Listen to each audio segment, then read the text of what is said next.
Bonjour les gens. Bonjour les gens. Un tirage pour la nouvelle lune du 10 juillet. J'ai quelques jeux ici que vous connaissez. C'est mes jeux habituels. Donc il n'y a pas de tarot. Voilà, il faut se détacher aussi du tarot. L'oracle du messager de Ravin Félan.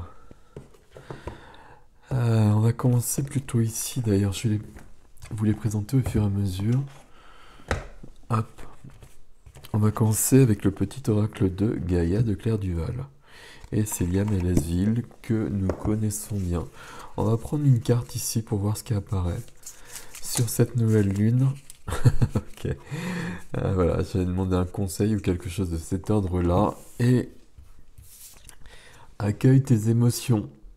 Laisse-leur l'espace, pardon, pour s'exprimer. Écoute ce qu'elles te racontent sur ta vie intérieure et prends-les en compte. Je vous laisse lire le texte. Donc, bon. Voilà, juste une petite carte comme ça. Et déjà, je pense que cette nouvelle lune, c'est une nouvelle lune qui est en cancer. Me semble-t-il. Hein. Peut-être que je me trompe, mais normalement non. Donc, qui porte la lumière des cancers aussi, justement. Donc, beaucoup de sensibilité et peut-être un cœur peut-être un peu à vif. Donc, accueille tes émotions. Ici, sur les chemins de l'éveil de Dylan Collin et Cameron Way.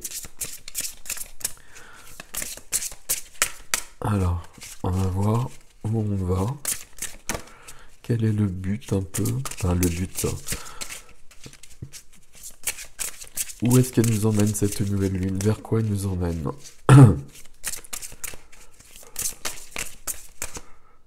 Hop. D'accord. Alors.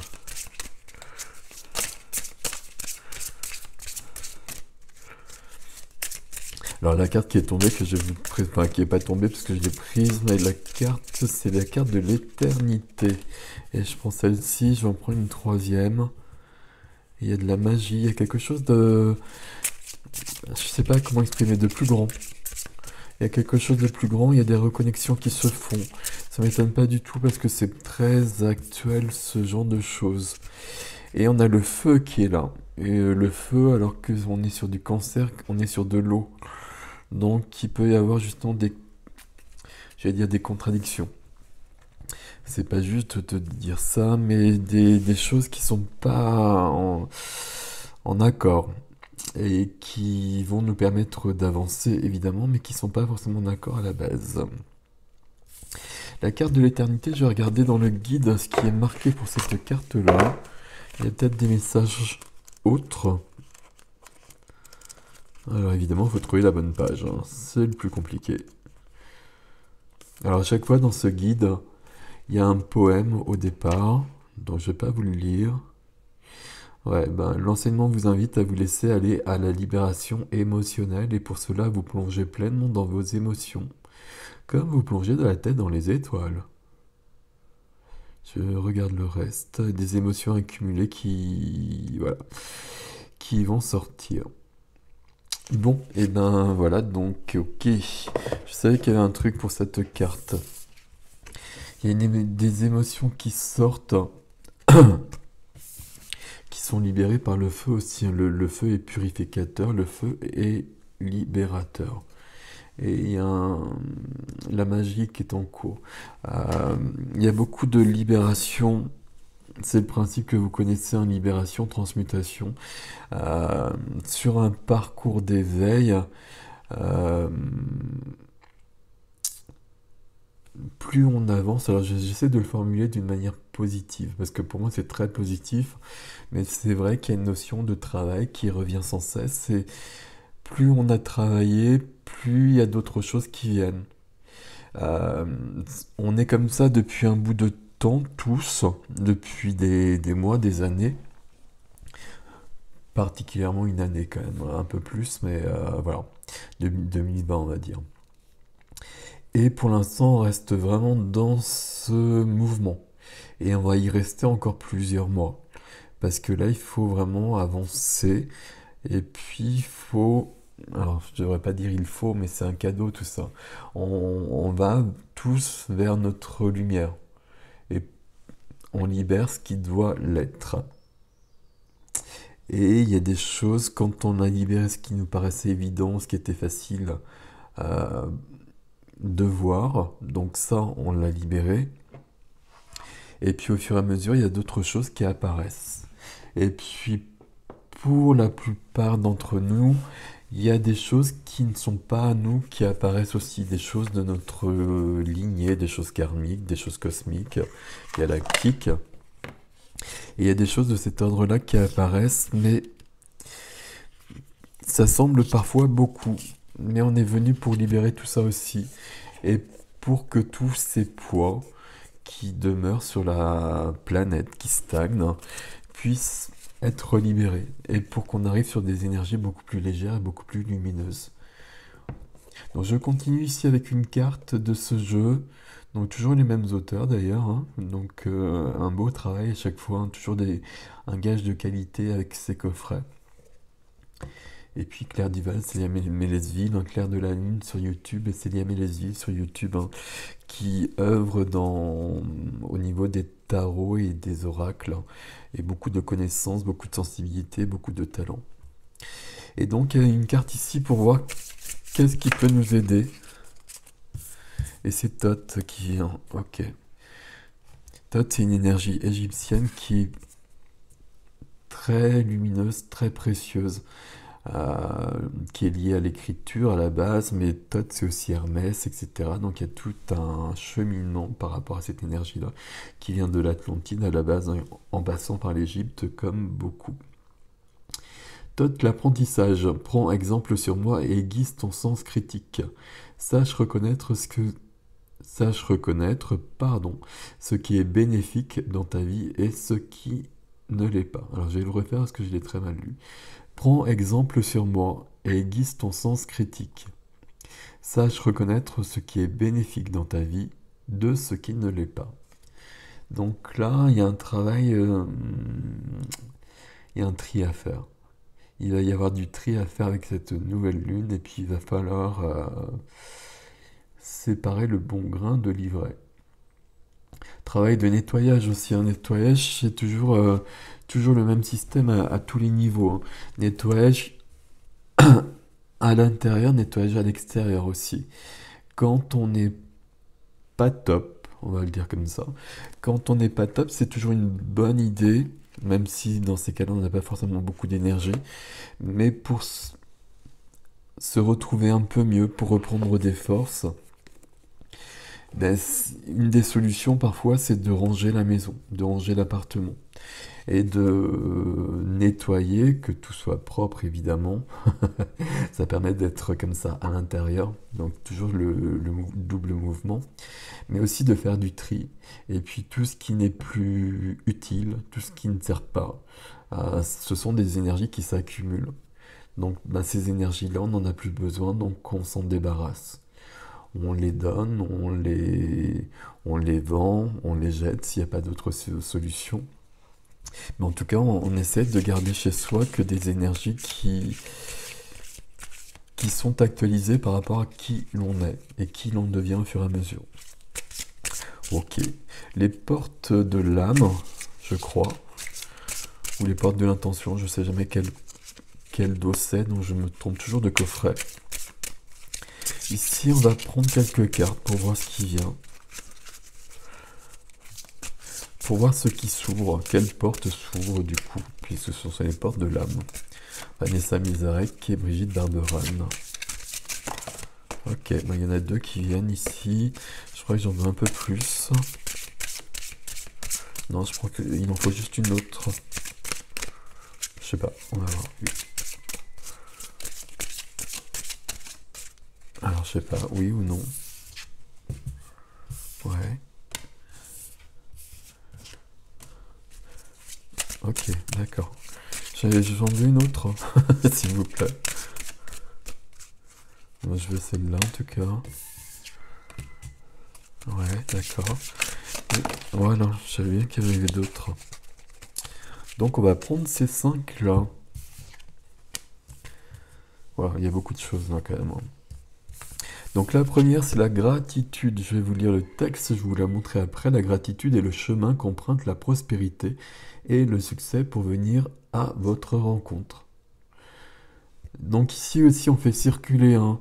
Et c'est pour ça que le fait de nettoyer même à l'intérieur et même la maison, bah, ça permet que les énergies elles circulent aussi, hein. Tout ça c'est énergétique, hein. Quand il y a trop de choses qui bloquent dans la maison, bah, ça bloque aussi les énergies. Et la gratitude, on va l'employer, on va être dans la gratitude tout le temps. C'est vraiment possible d'être dans la gratitude tout le temps, parce qu'il y a toujours des choses pour lesquelles on peut remercier. Euh, pour le lieu où on est, pour la nature, pour des tas de choses, pour les amitiés que l'on a, pour l'amour, pour son corps, pour la vie, tout simplement, hein. Et le fait d'être dans la gratitude, bah, ça permet de créer l'abondance et la prospérité. Ok. La méditation. Détachez-vous de vos préoccupations. Détachez-vous de vos préoccupations habituelles nourries par votre ego. Ok. Méditation, accueillir ses émotions, ça peut créer des vagues. Méditation pour se recentrer. Méditation, c'est la voie royale quand même pour avancer. Et je dis ça, moi je médite très peu, donc je vous le cache pas, mais là, je sens bien qu'il faut que je m'y remette justement. Donc je vais changer d'emploi du temps et j'ai créé un espace chaque jour pour méditer. Il n'y a pas besoin de méditer pendant 1 heure, hein. Évidemment, si on médite pendant 1 heure, on va plus loin. Mais 10 minutes, un quart d'heure, ça permet déjà d'être bien centré. Et c'est quand même, voilà, même quand la méditation n'est pas forcément le plus facile, ben, c'est quand même mieux que beaucoup d'autres choses, on va le dire comme ça. La longue vue, mettez le focus sur votre intuition pour une nouvelle vision. Ok.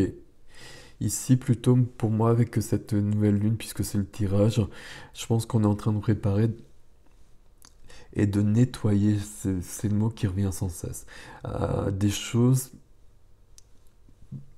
pour préparer, alors je vais dire préparer demain. Moi, ça m'intéresse pas trop demain, parce que c'est le moment présent qui m'intéresse, mais malgré tout, là, on est en train euh, de nettoyer, de semer des graines pour que d'autres choses viennent par la suite. Et c'est assez intéressant. L'abondance, je vous parlais de l'abondance tout le temps avec la gratitude, c'est parce qu'il y a la carte de l'abondance qui est juste derrière. Sentez-vous mériter le meilleur sans aucune condition en contrepartie. Eh oui, l'abondance, hein, je vous le dis tout le temps, c'est naturel. Le manque n'est pas naturel. C'est une involution de l'espèce humaine. Et il faut bien recréer l'abondance. Dans un monde en 5D, il n'y a que l'abondance qui est possible. L'abondance, on la crée vraiment par le flux d'énergie, par la co-création, par ce qu'on projette. Si on est dans le manque, c'est révélateur d'un blocage quelque part. Et souvent, quand on est dans le manque, la clé pour passer à autre chose, ça va être, il va falloir le trouver, il va falloir trouver la clé. Et la clé, elle va être avant. Et il y a une raison pour que le manque soit là. Il faut, dans ces cas-là, et puis là, je peux vraiment dire il faut vraiment trouver pourquoi il y a ce manque que je crée dans ma vie. Si le manque est là, c'est qu'il y a quelque chose qui n'est pas aligné. C'est que je ne suis pas aligné parce que je projette le manque au lieu de projeter l'abondance. Donc je vais rectifier les choses. Ok. Et la 5e carte, c'est la renaissance. Et c'est le moment de libérer votre joyau intérieur. Et ici, il y a vraiment toujours la même idée, hein. Ce joyau, il doit être nettoyé. Je vais faire un soin très vite, je ne sais pas quand, qui va être publié bientôt. Je sais pas quand je suis en train de réfléchir, je vais le faire bientôt, peu importe. Il est bien ici question de retrouver le diamant et puis de retrouver la grille cristalline de la Terre et le corps cristallin de l'humain. Tandis que pour l'instant, quand on est en 3D, on est sur un corps carbonique. Et ça suffit pas pour l'évolution. Donc il faut bien activer le corps cristallin.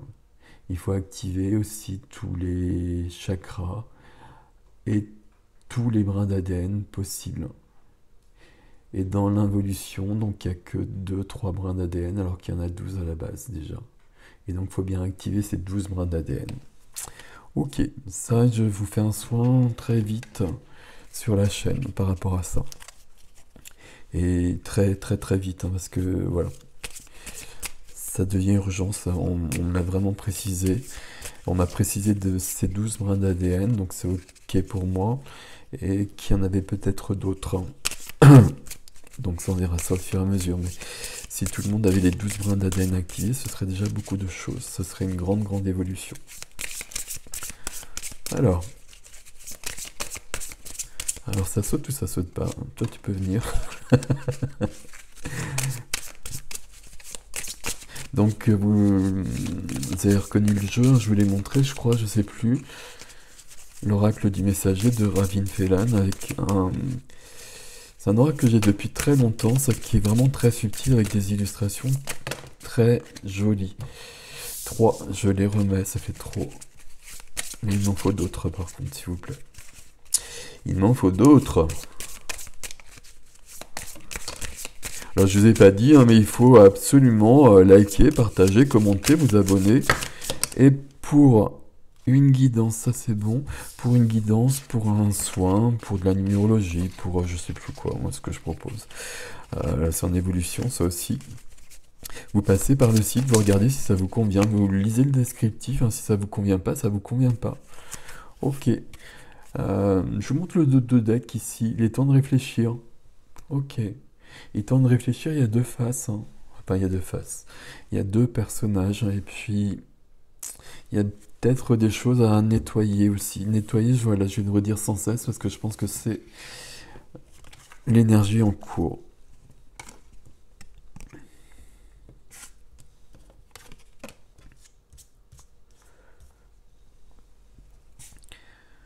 Alors, on part bien sur une notion d'émotionnel qui peut être puissant.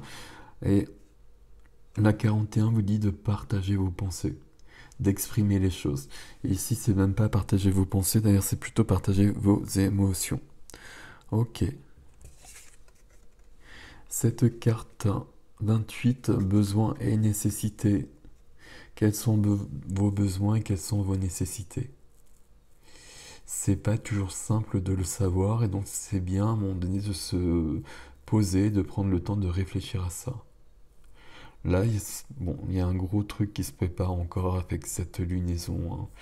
Tant mieux, c'est cool. Du 7, donc du spirituel. Bon, c'est vite dit, mais c'est pas grave. Ne craignez pas l'inconnu. Donc voilà. Ne craignez pas l'inconnu. Il y a quand même des choses qui se préparent pour plus loin. Et quand il y a des choses plus loin, bah, ça se prépare aujourd'hui. Et ça se prépare aujourd'hui peut-être en rangeant, peut-être en jetant aussi. Ou en faisant circuler plus tôt d'ailleurs. Écoutez les anciens. Écoutez les anciens, il y a plusieurs choses ici. C'est les anciens autour de vous, évidemment, dont la parole est souvent silencieuse à cause de notre société où on a perdu ce sens de la transmission. Mais les anciens aussi, c'est justement l'histoire humaine. Et puis là, on est avec Thoth, et il y a une ligne, je sais pas quel mot employer, il y a des transmissions comme ça qui sont présentes, qui sont subtiles, mais qui sont extrêmement présentes pour de plus en plus de monde. Et on est relié dans tous les espaces-temps, qui sont assez circulaires plutôt que linéaires d'ailleurs, mais peu importe. Ok. Et donc il y a des choses qui reviennent parce il y a des choses qu'on savait dans d'autres lieux, dans d'autres moments, d'autres vies. Et si on les a su, si on les a connus, ils sont toujours en nous. Donc on n'a pas besoin de réapprendre, mais on a besoin d'ouvrir les choses.